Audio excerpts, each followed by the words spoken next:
Good evening, everyone, and welcome back to the Tom Wilson Racing YouTube channel. First video post Cheltenham, and we're going to be kicking off into the weekend racing, looking at Doncaster and Newbury. I don't know if you heard, but the flat is back with the Lincoln. But for us National Hunt fans, we do still have a little bit of that jump season to cling on to. Still got plenty to look forward to on the junction. Obviously, Aintree, Punchestown, and Fairyhouse. But it is exciting for the flat to be back. A little bit of a different video tonight. I took to my Substack page yesterday and posted an update on there today with my selections for the weekend from an anti-post view and also an updated one today. So I'm not going to go into as much as much depth. If you want to read my in-depth thoughts, and you can go there, I'll put a link to it in the page below. I'd encourage you to subscribe to my channel there. It's free, and you'll get the first look at my selections before my YouTube video. That being said, I have got a YouTube exclusive selection for Saturday at Doncaster that hasn't been posted on there, so it's worth sticking around to watch this video as well. I'm going to try and keep it short, sweet, but give you some winners hopefully. So let's jump straight in. Let me get the card up for Doncaster. Well, let's show you the Substack page first of all, actually, just to get you aware there. So it's daily selections. The title will be changed to Living for the Weekend. You can see that Saturday, the 23rd, went up there. So let's have a quick look there. So as you can see, massive depth when it loads. Lots of depth, lots of in-depth analysis into the card. A couple of snazzy photos there as well might give an indication as to what I'm looking at. But yeah, so we're going to jump straight ahead, and I am going to save the exclusive for later on. Just trying to find my way through, getting used to it. And I'm going to start with the 3 o'clock at Doncaster, which is the listed Camage Trophy Stakes over 6 furlongs. Going at Doncaster, looking as though it's going to be heavy. I'm going to be starting with Gal Burke's Marshman here.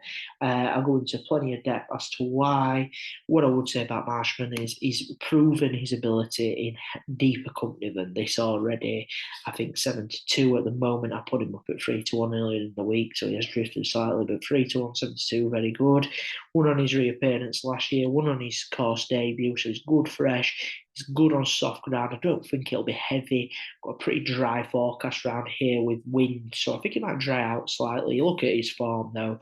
He's pretty well established in Group 2, Group 1 company, stepping right back down into listed company over a trip that he's pretty capable over.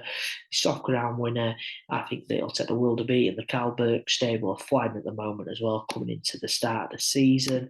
Moving on to the Lincoln, I've got 2 selections for the Lincoln. You're going to see I've crossed out loads of horses. I go through the stats and trends on my Substack page, but mainly I'm looking for soft ground horses that deal with a big field setting. And I'm going to come back to the Ascot race in October that the Gatekeeper won on his last start. Now, I put him up at 25-1 earlier on in the week. That's been nibbled at 11-1, the best price around. You can obviously get extra places as well, so that probably factored into that price now. But he won a soft ground big field handicap over this trip at Ascot. He's up £4 for that, but I wouldn't be put off by that at all. You look at some of his other back form, soft ground winner at Goodwood, smaller setting admittedly, but he was second over 1 mile at Goodwood in August on soft ground behind Joanne. He kept improving. He seems to relish a big field. I think he'll do very, very well here tomorrow. He's got good course form, having finished 5th here, beaten only 2 lengths in April last year. I think he's going to be very, very good, and I seem hard not to be in the place. Charlie Johnson's stable are in a reasonable form for early season. The other one that I quite like is Vetiver, finished 5th in the Ascot race, won by the Gatekeeper. He's a little bit lower in the weights. 20-1, I think, is a very fair price considering that the Andrew Balding stable are in fine form at the moment. Started really well, soft ground winner already. In fact, he's 2 wins, 2 of his 3 wins, should I say, on Under rules have come on soft ground, so I think he's got every chance here. Proven himself in big field. He was beaten only 2 lengths in that Ascot handicap. I think he's a very good bet each way. So that's the way I'd be playing that with 2 each way darts. So looking at Newbury, 2 selections from Newbury. I think it's a particularly difficult card at Newbury. I do like ID Wood for Jamie Snowden in this race, though.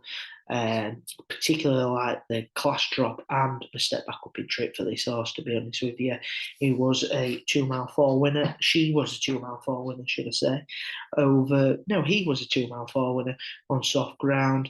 Finished third behind the look away at Cheltenham in Grade 2 company earlier on in the season. I think that he's the class act in this race. You look at the stable form of Jamie Snowden, 31% strike rate, Gavin Sheehan, 22% strike rate. I put ID Wood up at 14-1 anti-post, being trimmed in now to 13-2. That's William Hill. Personally, I maybe take a bit. I would maybe. I think he would definitely be in the frame.